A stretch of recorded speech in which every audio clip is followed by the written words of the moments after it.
I have not had my beard this short in a long time. Like, just look at this. I'm not used to this anymore. I'm used to having like a full-on like man beard. This is more like back in high school. This is strange.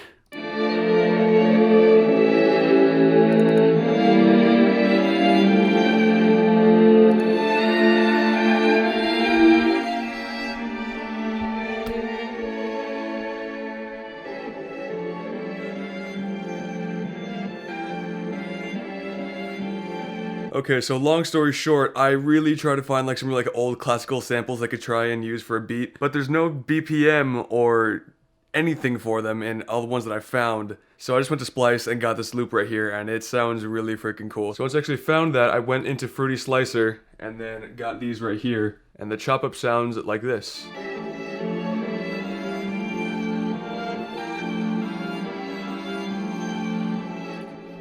That's basically it. Nothing too crazy. I didn't really do like a whole lot to it, but I think that it actually sped it up a little bit and...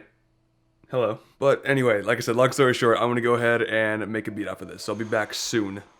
Alright. So it is now several hours later. I went to the gym, went to the store, did some shopping, put in some of my checks from work, and honestly have about like a million things going through my mind. So if it looks like I'm stressed out, panicked, or just overall not completing my thoughts, it's because I'm not. Alright, so I did one little change up to the sample just for the ending. I added this little stutter, so there's nothing here, and then it repeats it and then finishes off like it usually does. Alright, I'm actually gonna do the 808s first.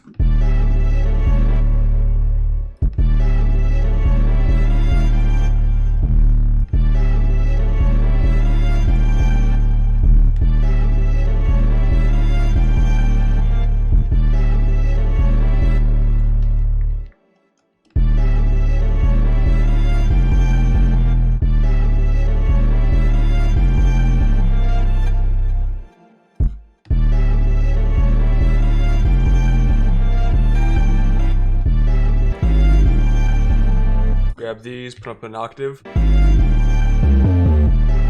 Copy over the 808s to the kick, and then hit Alt-K. And that brings them all into C.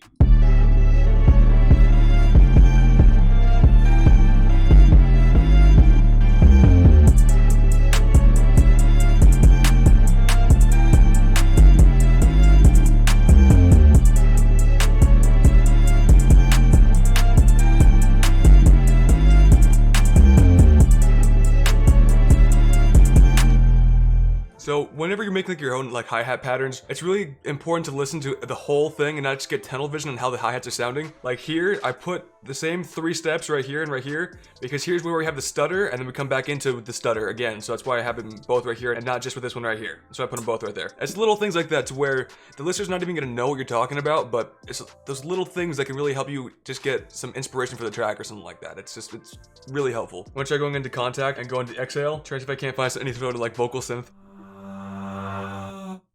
What the? It comes across like super like electronic sounding and then ends with it being really realistic.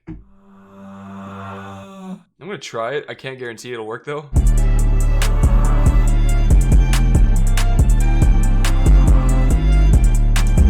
Alright, so obviously the sample is taking up a lot of space, so I really want to make sure to not clutter it up too much. I think I might add one more instrument, but the drums are pretty simple, so I'm gonna go keep them like that.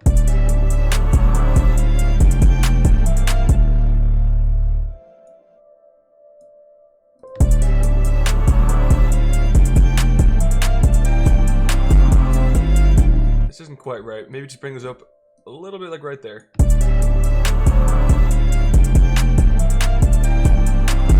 I'm gonna be laying over some bass notes right now for the piano that I just put in, but it's gonna be so subtle that I just want to bring in a little bit more low end to it. I'm not really here to have like a really good presence for it, so I just want it to be a little bit more full.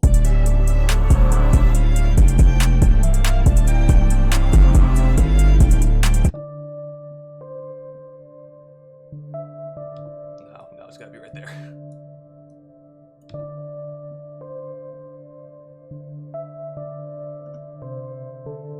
That's good. Okay, cool.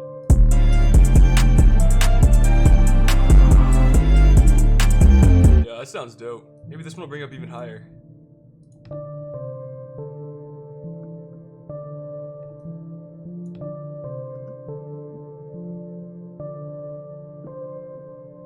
And then it'll end off over there with the A. That's good. That A really brings in like something that you're not really expecting. So here, it's a 4-bar loop. So you're thinking it should be going D, D, D, C, D, F. And then here, instead of the F at the very end, we're gonna be placing it down to an A. So I think it's actually really gonna like piece it all together and have it end really well. So I really don't know if I like this one in this octave or this one. I think just like by just hearing it, I like the higher octave better.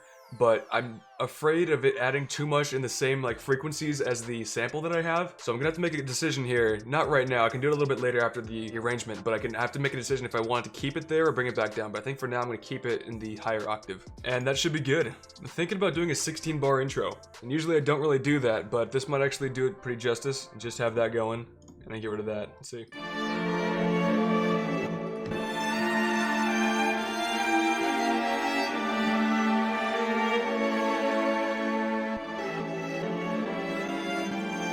So this would be kind of like a pre-hook right here.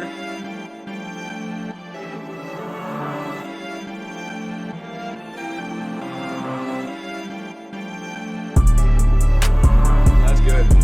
That's gonna be a hard drop, man. Look at how much we are peaking. My bad. Let me go and put that soft clipper on like I usually do. Where did it go? Soft clipper. Come on. Soft. There you go.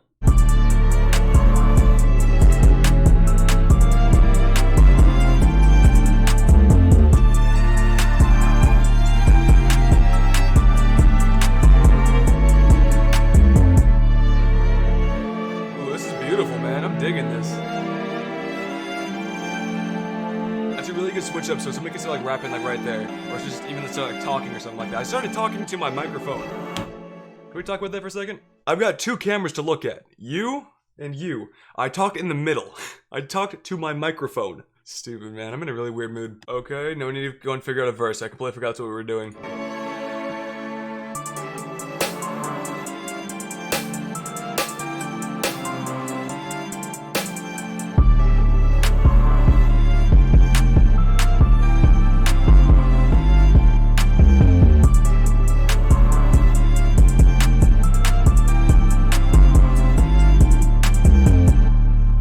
So I'm actually totally cool with that as our verse. So I'm going to delete everything. And this will be our loop so far. And we ended the loop at around 1 minute and 36 seconds. All right, so I need to be able to turn up my volume on my speakers. So what I'm actually gonna do is go ahead and turn off this microphone, what you guys have been listening to, and just use the one that's currently on top of my Canon right now. So audio's gonna be a little bit different. Let's go and make sure that my microphone is on this camera. It is, we are good. We are totally good to go. Take off the Fruity Soft Clipper. Okay, so what I'm gonna do, I want my 808 and my kick to have a lot more punch and a lot more presence in the mix. So what I'm actually gonna do is go over to my melody that I have and then EQ some of the low end out. I think that's a good amount. I feel like it's like the closest that I'm going to get to lowering the low end without really losing too much detail. And it's not always a really good thing to filter out all of your low end, but I actually have a lot of low end in my keys over here, which I might try to go lower as well. It's not clashing at all, so I'm gonna keep it. So when everything is coming in with all the drums, the 808s, and the keys, it's gonna sound more full. So I think that it's okay for us to get rid of some of that stuff. And for the master track, I'm gonna go and put on FabFilter Pro real quick. And usually I would actually put a low pass, but I'm actually gonna put a high pass this time. Put it all the way to like a brick wall. And then right there, move this a little bit, and then create automation clip. I think I'm still gonna type in the value of 50. Then lower it to like right there.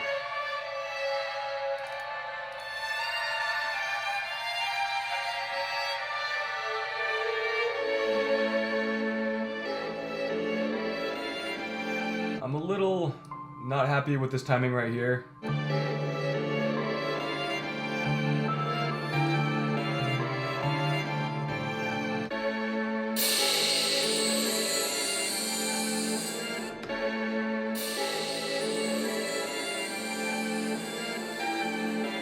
Do I dare try making it reversed for a riser? That's the question. Make unique. Where is it at? There it is.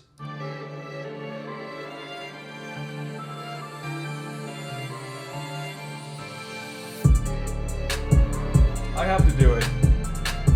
I have to do it. It's just too good not to do it. Alrighty. So I just finished every. Does this lighting look okay? This looks okay. Alright, so I think that I'm all done. I haven't quite finished the beat yet, but I just finished all the mixing. Hopefully I actually finished this one in time for you guys to hear it. Even if not, I'll probably just end up exporting what I already have and then work on it another time. So hopefully I did that, and let's see what it sounds like.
Okay, I think that turned out pretty good. I don't know about you guys. Yeah, once I went to the whole like mixing stage and I was able to turn up all my volumes and everything like that, I really got a feeling of like how it's gonna turn out and I got some ideas in my head.